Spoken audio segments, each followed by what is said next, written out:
Welcome, everyone, to MMB Radio, the online podcast hosted by yours truly, Mixmaster B, right here on mixmasterb.com. And it's been a while, but we got a great show. I say that every time we got on a podcast. I always say we got a great show because I don't put anything out unless it's great. I'm not going to go ahead and just bring on any old guest, so we always try to get the best guest for you. And today we have a woman who used to be a man, who used to be a woman. I don't know what it all is going to be. We're going to talk about this. Her name is Lianne Chandler, and some of you may be familiar with the name. She was in this whole controversy with Michael Phelps. A while back, Michael Phelps was dating her, or allegedly dating her, and it came back that reports were that she used to be a guy, and this big firestorm blew up and everything, that Michael Phelps was dating a woman who used to be a guy, and that he is quote-unquote gay, he's into this, he's into that, and you know how the media can be. We could be a bunch of assholes, and we can stir things up, but we're going to go ahead and we're going to talk to her today, and we're going to get all the details about that and find out what the real story is. What really happened? Did she, used to be a man? Did she go ahead and, just kind of scam Michael Phelps into this for fame? All those kind of questions are going to be answered today on the podcast. But before we get into it, we got to thank our sponsor for today's podcast. Baseball is better only on the PlayStation with MLB The Show 15. Pre-order the game now for a new MLB Team DualShock 4 The careers are better in MLB The Show 15. That stud player or franchise you created in last year's Road to the Show? Well, now with year-to-year saves, you can carry them both into the 2015 season. So go from MLB The Show 14 to MLB The Show 15. The leather is better. Flash leather like a pro with officially licensed gloves from Wilson, Rawlings, Louisville Slugger, and Nike. The physiques are better. Better physiques equal better accuracy, better game, better you. The wheels are better. Run like a wind in Under Armour, Nike, and Mizuno cleats. And the cathedrals are better. Enhanced stadium lighting and seasonal daylight transitions help you feel the seasons like you're right there. So much more on MLB The Show 15, only on PlayStation. Pre-order now. Get more information at www.baseballisbetter.com. And without any further ado, let's get right into it. On the phone lines right now, porn star, adult film star, Lianne Chandler. How are you? I'm doing great. How are you doing today? I am.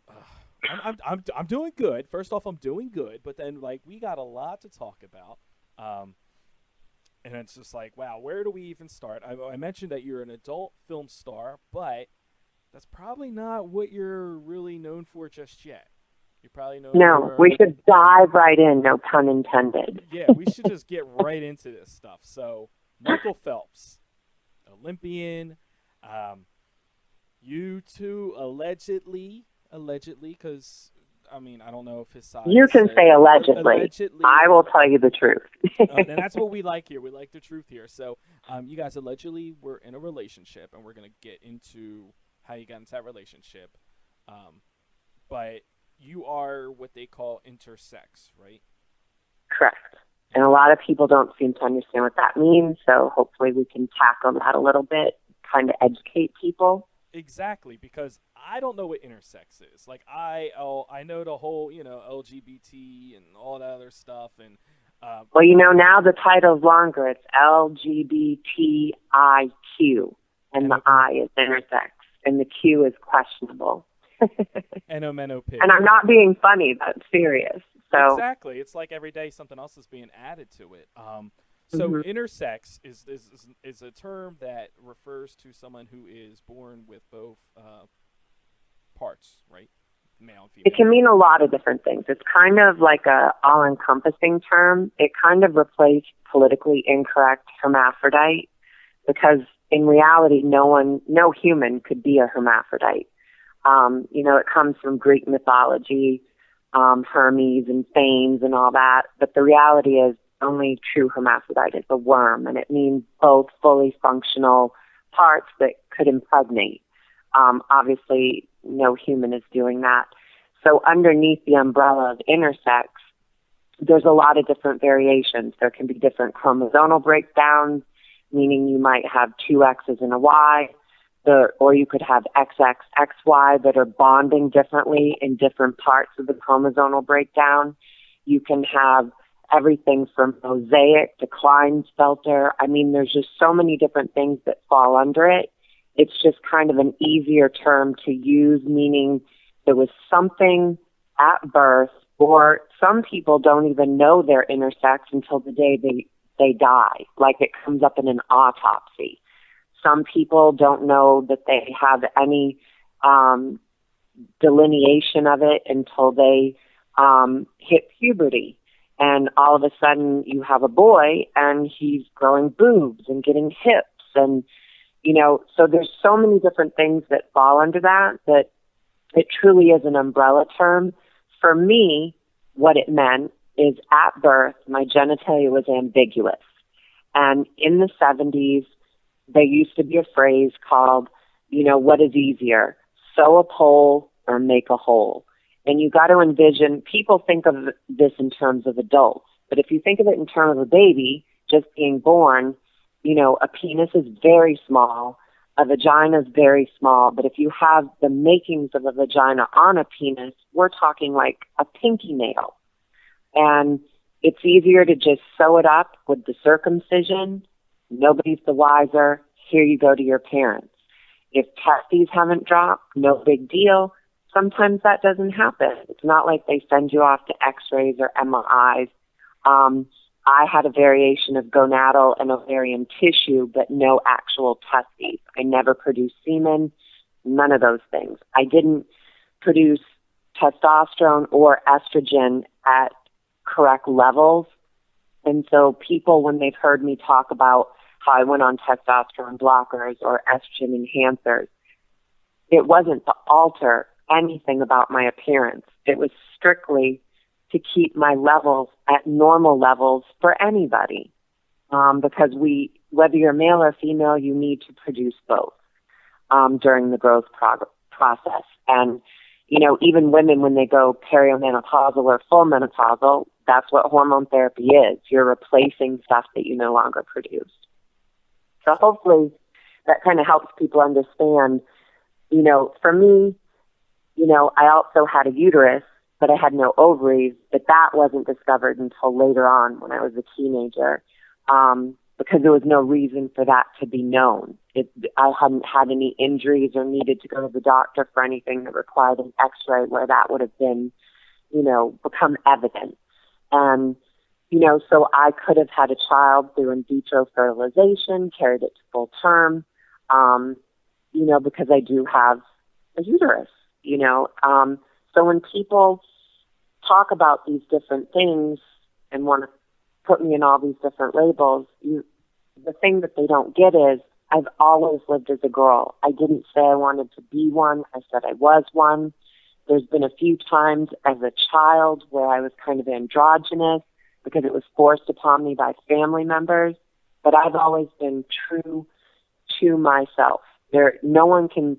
I never shaved, I never had a beard, I never masculinized, I never went through any of those processes. I never lived as a man.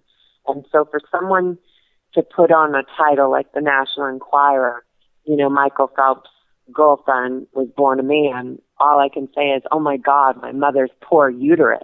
It must have been torn to shreds.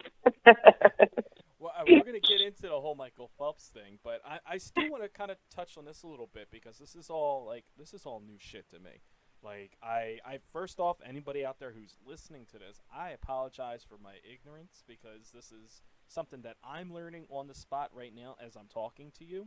So But it's not ignorance unless you've had a family member or knew a friend. How would this come into your stratosphere? Because unlike other gender challenges that fall on the spectrum, most intersex people live very privately. We are not out in the world. We are not out, period.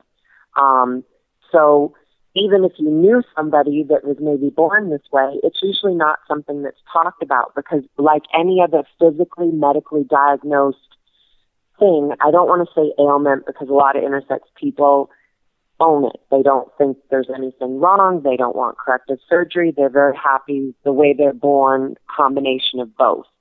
And that's fine. I'm not here to label or define anybody. But for me, I always knew I was a girl. I wanted to be congruent from head to toe, anatomically correct, from the moment that I knew physically that there was something wrong. Well, that's what I mean. Like, if I'm going to ask some questions that for people who are intersex that may be listening, or people who are more informed of this this type of stuff, may sound like I'm, being a douchebag, and honestly, this is just stuff because this is new to me. Like, this is like I'm very interested in trying to find out, like, how does something. Well, like you went to this school. happen? Teachers tell you all the time there's no such thing as a bad question. I've asked some pretty terrible questions in my time. But how does something like this happen? Is this something that is it something that's preventable? Is it something that's just kind of like what are the percentages of something like someone be born intersexual? Well, there's a lot of debate on that because a lot of people don't come forward. And then depending on what age group you're in, now this kind of thing is way more open. In the 70s, take into account, we didn't even talk about gay people. If you were gay, it was not talked about. You either kept it very quiet and, oh, that's so-and-so, and that's either her friend, her roommate, or his friend, his roommate. All this kind of stuff was just very taboo. And unlike other gender challenges, intersex has stayed very taboo because the only time you really heard throughout the years of anybody intersex, it was more freak show in nature. As a matter of fact, in the 1930s, there's a movie called Freak Show, and, there's characters like this. And I mean, that's because, like I told you, there's so many variations that fall under intersex. Someone could actually be born and it look like a vagina with a penis coming out of it. It can look so many different ways. And then it can be undetectable completely, where someone looks totally female, but then they have no internal female organs, so they don't know anything's wrong till puberty. There's just so many different variations. So it's not like you can just kind of give one answer and it take everything into effect. The reason I use the term gender challenge is because I feel like when we start separating intersex, transsexual, transgender, and then all these new terms that I'm not familiar with, like genderqueer, cisgender, none of that was around. I've lived as a woman my whole life. I've never used these labels until the last 6 months, so I don't pretend to be an expert by any stretch. But I feel like to put each group in a box makes it harder for change and education to come about versus if we all come together, because we all fall on a gender spectrum, no matter who you are and how you identify. And I just feel like if we understand that, there's knowledge, there's power in knowledge. And people need to understand that this is science, this is medical, this isn't, I woke up one day and I just wanted to be a girl. But because I was medically diagnosed and there was physical proof of that, does not make me any better, any worse than someone that's born transgender and feels trapped in the wrong body, because your brain differentiates, in the first trimester, and then your body keeps going. We're all female in the beginning, and then parts change, ovaries drop down, become testicles. That's why men have that line in their scrotum. That's where your inner and outer labias came together and you formed and became male. And it is science. You think of birth defects, people are born with cleft palates, club foot, all kinds of different things. It doesn't, we don't cherry pick who we hate and discriminate against. No one would think to attack someone born with that kind of a birth defect.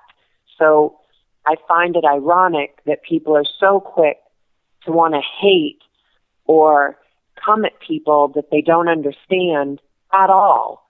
And don't even get me started with religion, because this has nothing to do with it. Science and religion are two different things. And, the God that I think we all kind of believe in to some degree. He loves me and he shows me favor.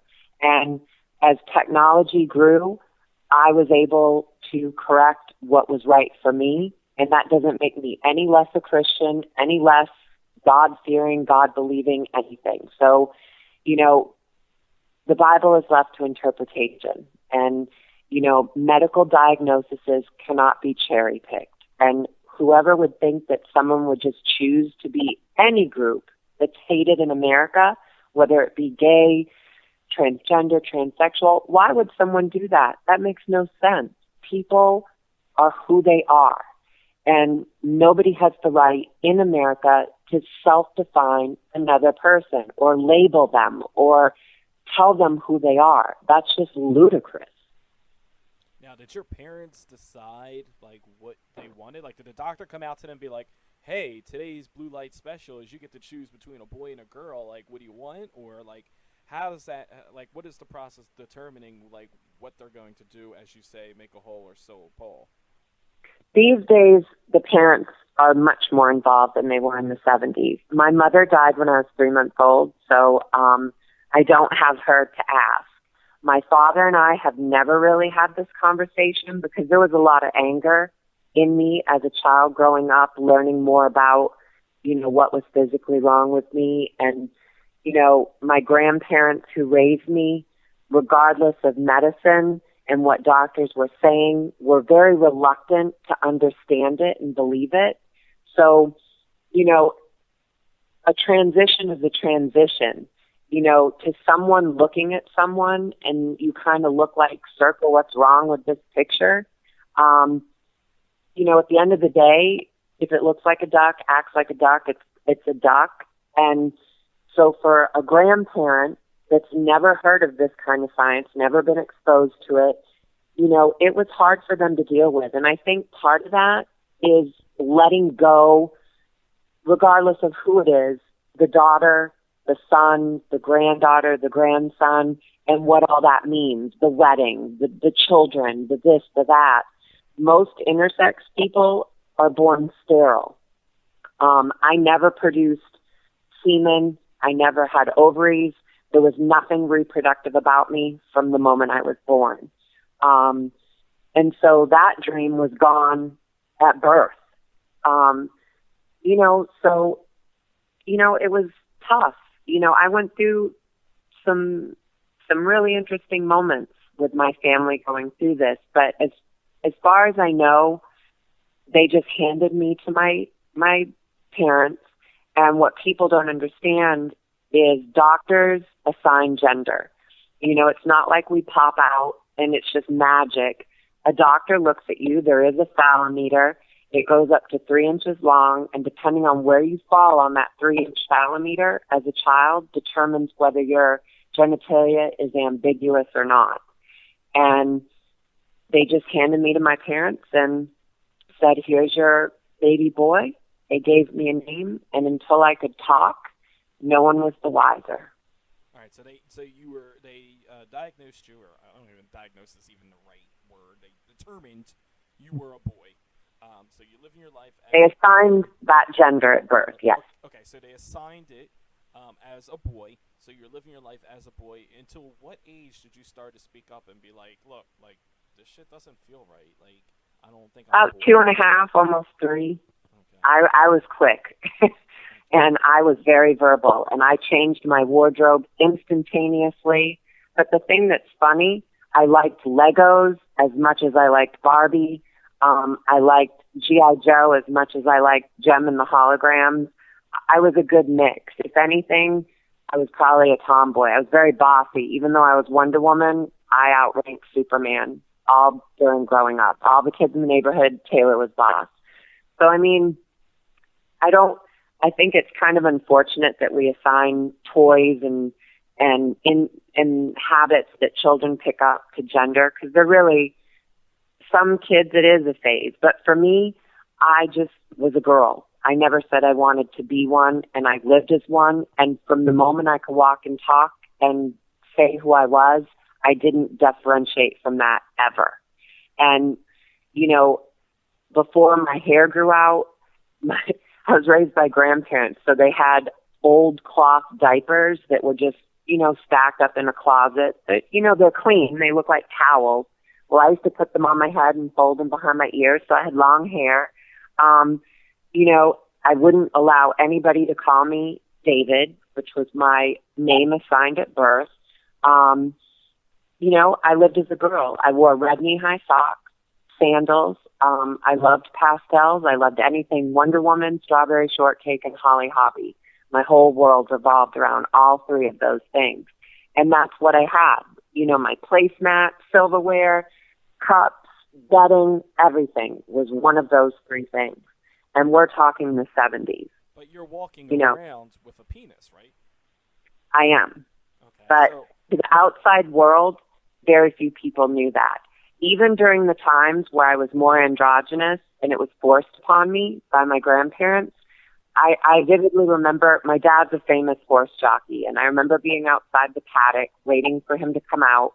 He comes out, some of the owners and other drivers and trainers are there, and I'm just in shorts, a tank top, sandals, and the comment was, "Oh my gosh, what a beautiful daughter you have."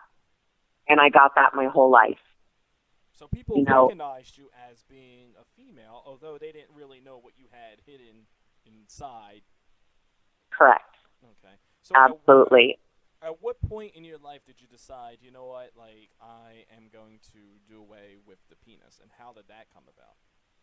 I would have done it at 3 if I could have. I really didn't understand, anatomically at least, the differences, what it all meant. But as I got older, probably first, second grade, I just wanted to be like other girls. By the time I was probably 10 or 11, I was ready to chop that thing off all on my own. But unfortunately, because of adolescence and your body growing, they really don't recommend you having surgery until you're done with puberty and growing. And that's just the way it is. I mean, I don't know if they did it at birth, if it would make a difference, but I doubt highly that they're going to get to a point where they're going to ever do that, because it can go either way. They've done these surgeries in the past going one way, and then, later on they find out it's wrong. That's why most doctors today that are, educated and can educate a parent will tell them, we really need to wait and see how this child is going to identify. So you decide to go ahead and do it after you've already gone through the whole puberty stage. And well, before I hit puberty, I went on medication. I mean, I'd already gotten, prior to hitting puberty, I was medically diagnosed at that point. There was, it was either this is the way we're going, or I don't know, I probably would have killed myself. It was just that strong. And so going into adolescence and puberty, I was already on medication. I was on testosterone blockers, and then I went on to estrogen. And by the time I was, I'd say, 14, I did not own anything that was remotely androgynous or could be associated with boy whatsoever. And that was the end. So you kind of took the route that most people who consider themselves transgender do, who are preparing for that process. Correct, because you got to remember it's the 70s. If this would have happened today, probably a different outcome, because parents are much more evolved now, doctors are more evolved. So these days, children that are born this way, once they're able to talk or whatever, they're allowed to live the way they're going to live, and they go in the direction and go through all the steps to surgically alter as soon as possible. In the 70s, little different. It is what it is. I mean, you can't cry over spilled milk. I am who I am. I've always been who I am. Regardless of when I went to court and we, had my birth certificate changed from male to female, you present all the medical documentation, and then the judge talks to make sure that you agree with this and identify with this. And what I said to the judge that day is I said, you know, if I cut your husband's penis off and put it on you, would you be a man? She said no. And I said, if your husband didn't have a penis and all of a sudden had a vagina, would he be a woman? No. Nobody looks between their legs to know what their gender is. Never have, never will. You know who you are. People get caught up on misnomers confusing gender with sexual orientation. They're completely different. You can be born transgender in a male body, boy body, change to a girl and like girls. And then, you know, people, the way they were raised would be like, well, why would you do that if you like girls? Well, your gender has nothing to do with what your sexual preference is. And I think people get caught up on that and confused by it. You know, who you are in your head has nothing to do with who you want between your legs pleasuring you. So, speaking of that, now do you have, like, obviously you have a vagina. Do you feel sensation? Do you feel like normal? Do you like a normal woman would feel, or is it kind of like how's that? I believe I do. I don't. I mean, me and my girlfriends, we all have talks. We all have the same conversations, and we've all learned how to flick our bean and where it is. So I think that, you know, I'm in a good place. Until this whole Michael Phelps thing happened, I never told anybody that I dated or I was married to. So I've always lived as a woman. Even before I had surgery, I didn't tell people. And that's what I think people find most amusing. There are men on this earth right now that would swear to you, she had a vagina. She's always been a woman. Yes, I've always been a woman, but no, I did not always have a functioning vagina. But they did not know that, you know, because don't take this wrong, but men are stupid. You give them a warm hole, they're happy. I'm usually happy. Yeah, I mean, I don't think that's a dumb statement, you know. But all right, so let's talk about this Michael Phelps thing. So before we got involved with Michael, you said it was just one of these things that was like never really brought out. So from what I've gathered in reports, and there's so much stuff out there, and you don't know what's true, what's not true. You were on the app Tinder, right? And that's kind of how you found Michael. And he found me. Oh, he found you.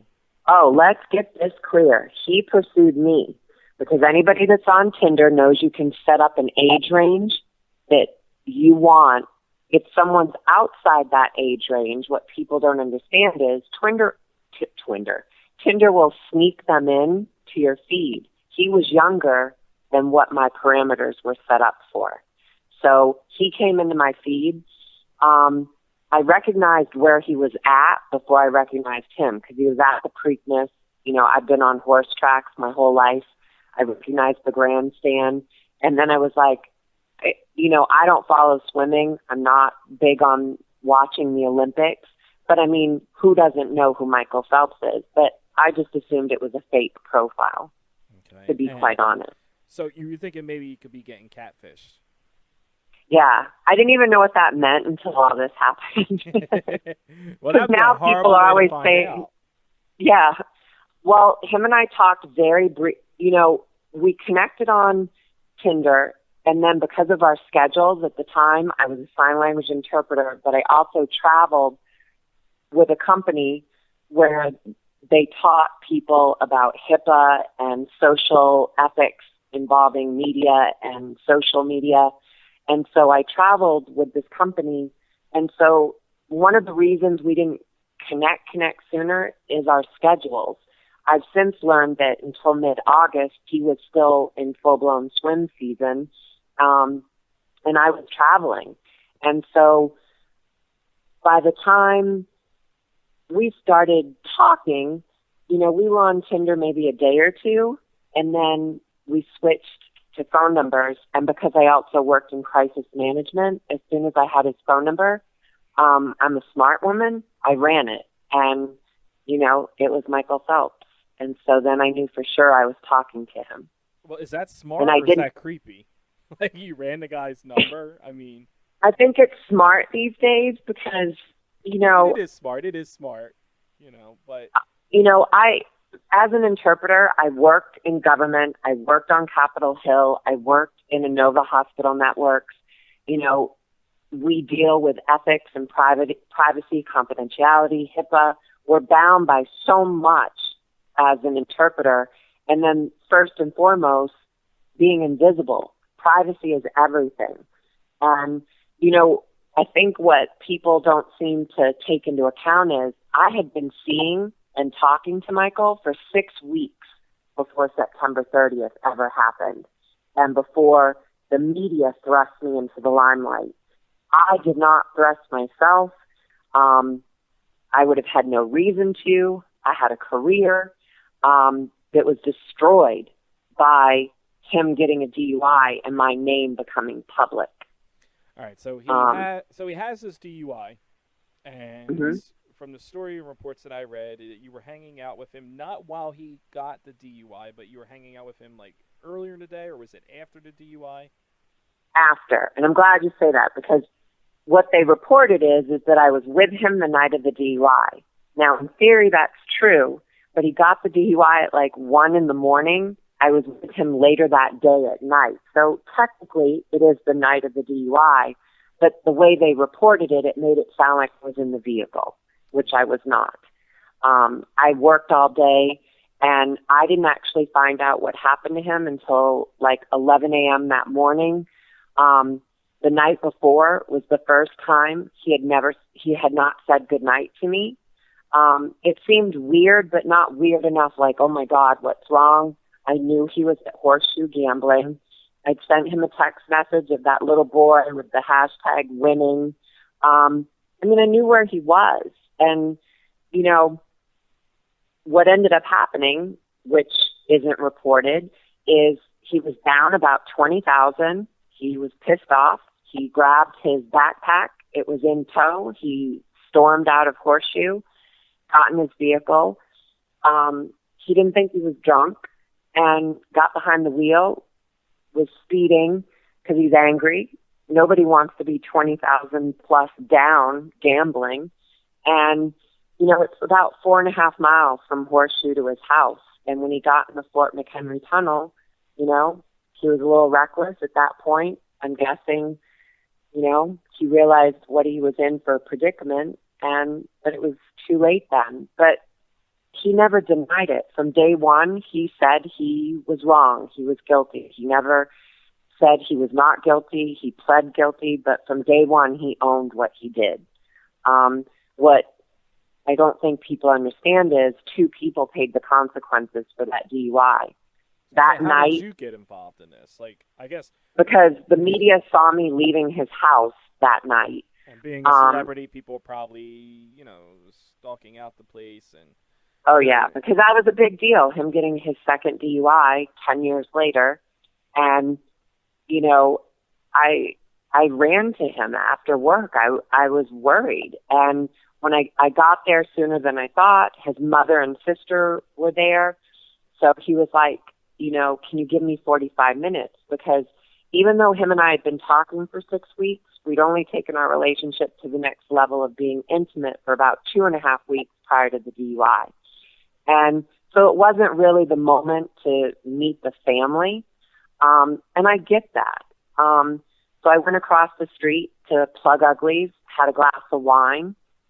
And, you know, that's when things went really wrong. You know, his family stayed longer. Then some people at the bar bought me a Fireball shot. And I'm small. I'm 5'8", but I was a size 6 at the time. So a glass of wine and a Fireball shot, Taylor's 3 sheets for the win. And so he says to me at that point, after I've driven from D.C. to Baltimore, he's like, babe, I really want to be alone tonight.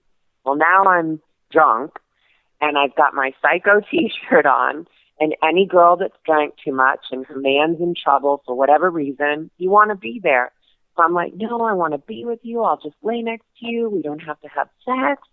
And in my mind, I'm not realizing he's been up since Tuesday morning, all day Tuesday, Tuesday night, all day Wednesday. On Wednesday, lawyers, agents, everybody in and out of the house. He's beyond exhausted, no sleep. I get it now being sober looking back, but at that moment I didn't. So can I say the F word? You can say whatever you would like. So I said to him, I said, fuck you, and I hung up the phone because I was pissed. Okay. So I kind of made friends with, as friendly as you can get with some people at the bar. So I leave with them and I go to another bar in Fells Point. I have another glass of wine, another fireball shot. Now I'm intoxicated and I realize, what am I doing? So I immediately leave and I start walking back towards his house and I realize I don't know where the frick I am. I ended up in this area where I'm in the back bay. There's water. I have no clue where I am and it starts raining. So now I'm drunk, upset, lost, crying. I call him. He doesn't know where I am. I'm telling him the name of the street, but it's not like a real street. There's cobblestones. So I'm taking pictures. There's like a U-Haul van. You know, this thing says Penthouse Street or whatever, but it's not. And then Thames. And so finally he's like, I'm like, just get me to my car. I'm driving home. And he's just had a DUI. So he's like, honey, you are not driving. Yeah, probably not the best thing to be doing. Right. Well, he should have gotten an Uber too, damn it. But, I mean, so he's not only has he got a DUI, but he's assisting others in getting DUIs, which is probably so then not he says, well, he says to me, he goes, babe, I'm going to get you an Uber. So I'm like, I just want to be with you. And he's like, I just want to be alone. But the problem is when my phone was compromised, when I was at Uglies, and that's how people got text messages and pictures. Thank God they didn't get them all. But what the media went with is my side, not his, because he hasn't come out saying anything. And so when you read the text messages from me, I mean, if you didn't know I was drunk, you'd be like, oh my God, this bitch is psycho. Well, it's torture for me to read them. Well, I would have to ask, like, what? I guess you can't really answer the question, but I'm going to throw it out there anyway. What causes somebody to want to hack your phone? Like, why do you feel like you were targeted? Did people see you interacting or leaving Michael's place? Like, yes, they saw me leave his house. Okay, so that's why they wanted to target your phone. Someone gave my name to the media. My car is parked there. They ran my plate. And then once the Uber driver was there, I went back to Michael's house. So then here we go again. They see me at his house. They see me leaving, crying. And then it's an hour and 10-minute drive home. And the whole time I'm either on the phone with him or I'm texting him. So the Uber driver got an earful. I couldn't even tell you what I said because I was drunk enough that it's kind of a blur. Halfway home, I know we stopped so I could go to the bathroom. In one of the earliest stories, they said that I was pregnant, that him and I were fighting over me wanting an abortion, him wanting me to keep it, and I wasn't drunk. I was having morning sickness. I mean, I've heard it all since all this stuff came out. Someone from the paparazzi who is just like, let me run this girl's tags, and then, like, do you think someone, like, we don't really know who it was who leaked or hacked? Right. When we did forensic testing, you know, I've gotten a lot of backlash because of it. But the reason we did, you know, my background was in crisis management. I've worked on high-profile cases, but it's a very private job. It's not like I can say who I did it for. You don't get credit for what you do. But if you do your job well, no one ever knows about it. So, you know, we were able to figure out what happens is when you like stuff on Facebook, like the kid with cancer, but you don't know who it is, you don't know where it originates from, or this baby with like a big head, like growth on it, a lot of those are fake. And when you like it, it allows people access into your phone, computer, whatever, through liking that application. And that's how they got into my phone. And but they just normally made up stories after that, like, or just like. No, they had text messages and photos. Okay, they didn't have to make up anything. They had our actual text. People that want to say I'm a liar and I've never been with him, I never knew him. I find it funny because you can Google me, and some of our most private text messages are out there. Us talking about, this day or that day after we've been intimate, talking about all kinds of stuff, photos, people are seeing an image of it, but these pictures, if you click on them, they open up and then you see more. But I've never felt the need to prove it to anybody. Now, how did they find out that you were intersex? Because the whole big drama about all of this, it was like people didn't care if you and Michael Phelps were fucking. They went with this because you were intersex. You had both parts, and that was taboo for an Olympic swimmer with so much brands and sponsors and all that. Like, how did that information leak out? Like, did you talk about this? That's the fun part of this, I guess, and I'm being very sarcastic. Michael left on October 5th for rehab. He flew to Arizona. Before he left, I said to him, because 2 or 3 stories had already come out, calling me saying I was with him in the vehicle, saying I was his girlfriend, then I was his cougar girlfriend. And it's almost like those stories didn't get legs enough that they kept digging. And he's gone. He tells me, before he left, when I asked him, are we, with everything that's happened, are we ruined? Because things are new between us. And now we're publicly out there. And he says to me, absolutely not. So when he left for rehab, I feel like we're in a relationship, we're good. This is someone, he's the only man I'm with. We're talking every day. We're having unprotected sex. This is a relationship. As we're not saying we're boyfriend, girlfriend, going steady, but it's kind of understood. I mean, I never dreamed in a million years he was doing half the things I know about now. So he goes to rehab, tells me that Drew Johnson, his agent at Octagon themselves, they will be there for me. He tells me he's not going to have his phone for a while. Here's a different email address. Him and I are good. So all these articles are coming out about me all through October. Horrible articles all over tabloid sites calling me this, that, and the other thing. And because I've been a very social media type person, but it's just been friends and family that were privy to it. I've posted pictures with exes and different things. And, I've lived a very high profile life. I grew up privileged. I went to private schools. So there's pictures out there of me with Dwight Howard, Justin Timberlake, all these different things. And then these are people I did not date, but I was at a charity event. I owned Justin Timberlake's Mercedes SL 500, but that turned into I was having sex with him. He gave me the car. I mean, stuff was just all over the place. I made the mistake of engaging in comments with people, and that made things 100 times worse. Then one day, I start getting blocked phone call after blocked phone call. As an interpreter with your licensure, your contact information is public. And so my phone number was public knowledge. So I started getting phone calls from Radar Online, National Enquirer, TMZ, just any show you can think of like that. And finally, Andrea Simpson from Radar Online unblocked her call. It was a real phone number. I answered, and she came at me with wanting to do a puff piece. How do you feel about him being in rehab? I support him. He's acknowledged his DUI, blah, blah, blah. Well, then I made Drew aware of it. I showed them the contract. I'm like, should I go down this road? I was not wanting any money for anything. That's kind of what started some of it, I guess. And then I pulled out of it. I had my people decide. We got a lawyer involved, and we were going to take American Media Inc., which owns pretty much all of the tabloids, and file an injunction.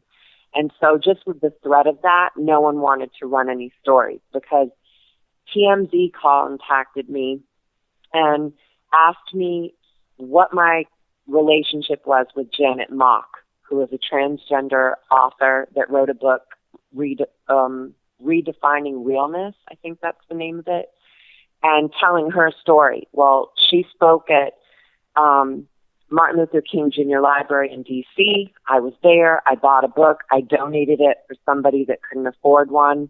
My best friend is a psychologist. He was there. He works with the gender community.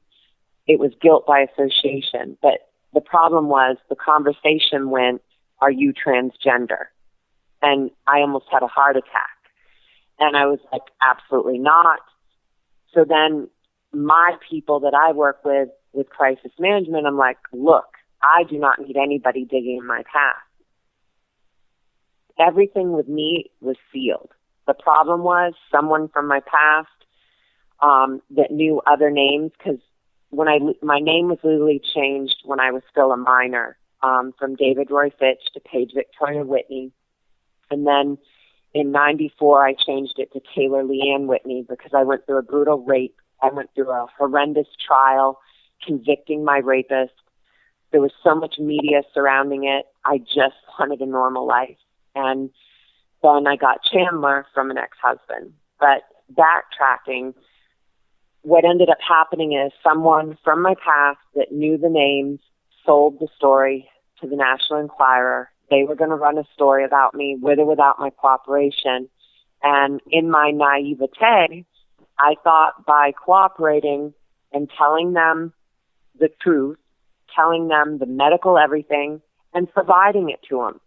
Not only did they have the 17,000-page forensic report on my phone, they had a sonogram, they had documentation of reversal surgery, everything, and they still wrote this article that was very salacious, and then the cover of the National Enquirer said, Michael Phelps' girlfriend used to be a man, and they didn't even use a picture that I provided. I was devastated. So how did Michael find out about this? Did he ever, I mean, he's in rehab, so, like, he don't know what the The day that article came out was, well, let me go back a minute.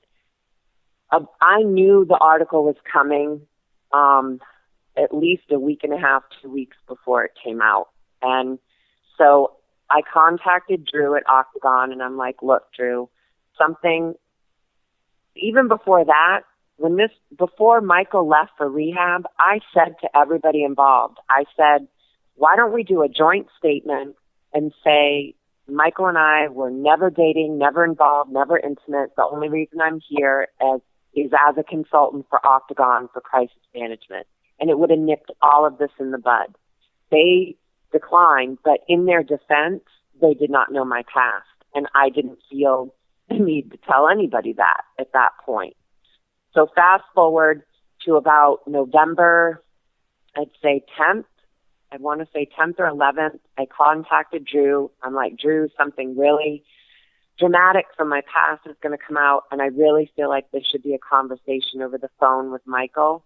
And at this point, in my earlier interviews, I did not talk about this because I was protecting him. I was a fool. I was naive. And then I've now been accused of lying because I said him and I broke up. This is when we broke up. The reality of it is I confronted him about Nicole Johnson while he was in rehab. But because he was in rehab and not there, it makes it real easy to not stay angry and want to give someone a second chance.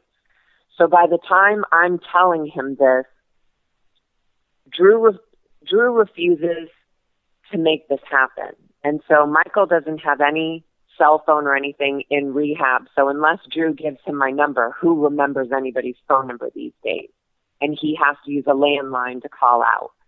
So then that left me, the only option is to email Michael at all the email addresses I had for him, and I sent it to his house. And what I told him was very different than what I told the world. And I told him everything.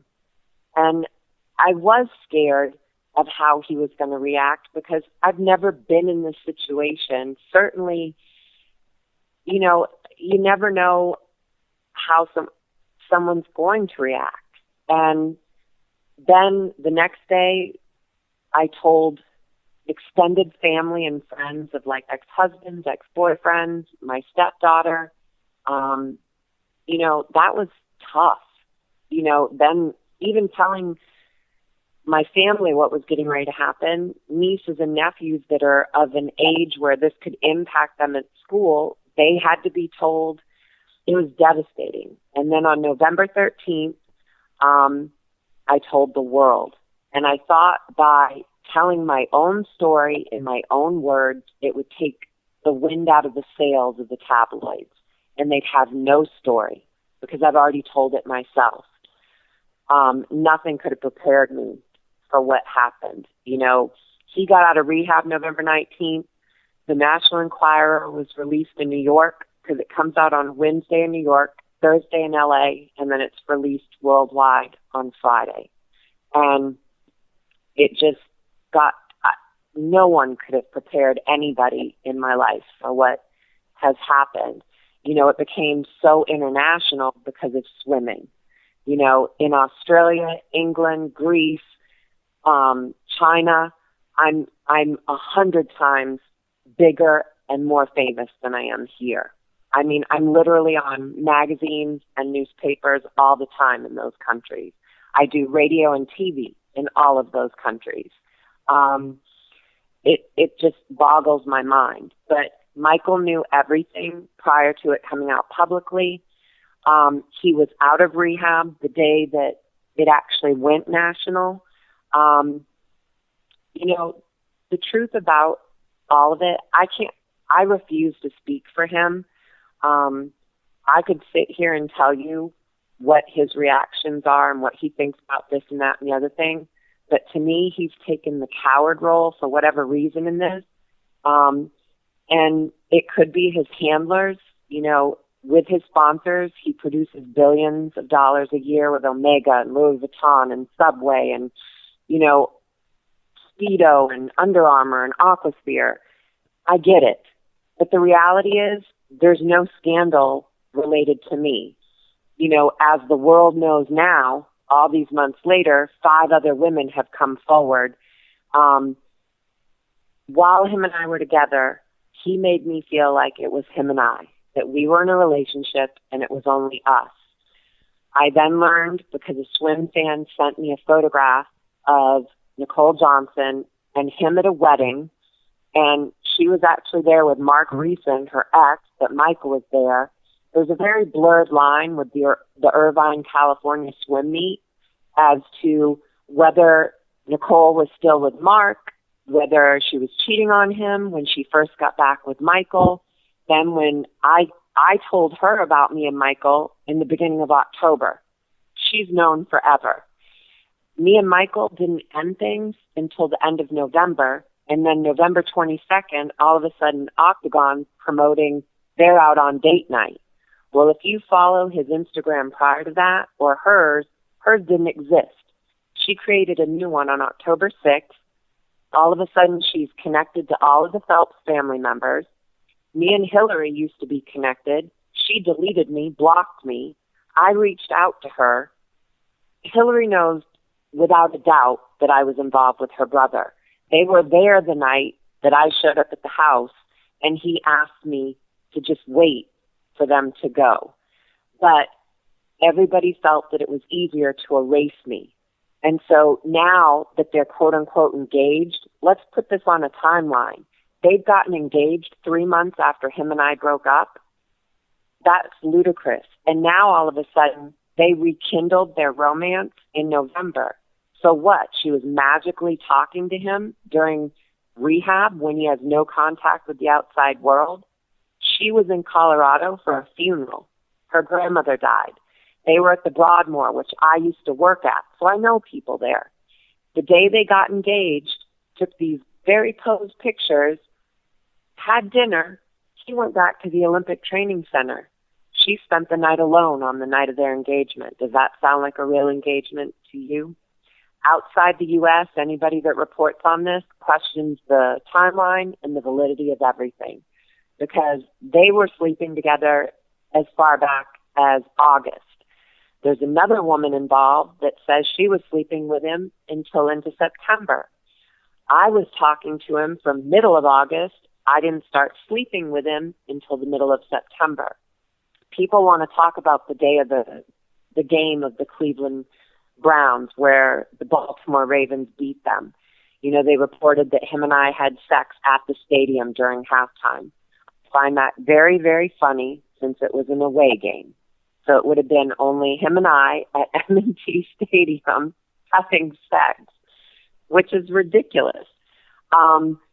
This story's been told so many different ways by media outlets that have never even talked to me, created their own stories, that now when I think back on that day, I can't even tell you for sure whether we had sex during the game, during halftime. I know we had sex after the game, but he's very sexual.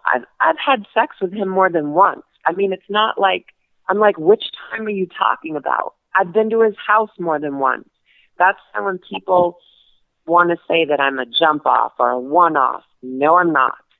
Anybody that's close to me, any of my friends, ex-husbands, ex-boyfriends will tell you that I always made them wait. I've never been a one-night stand, casual sex kind of person whatsoever. And I cared about him. You know, when I've talked about the fact of our sex life being so wonderful, it was. He's very liberated. He made me feel amazing. But they've taken my words out of context, saying he made me feel like a real woman. Who says that? I was in a car accident in 2001. I have scars from head to toe. When I made the statement that he didn't make me feel different, he made me feel whole, that was what I said. I was talking about scars. I have titanium pressure bolts, titanium rods in my face, in my head, in my body. He didn't care. It had nothing to do with my vagina whatsoever.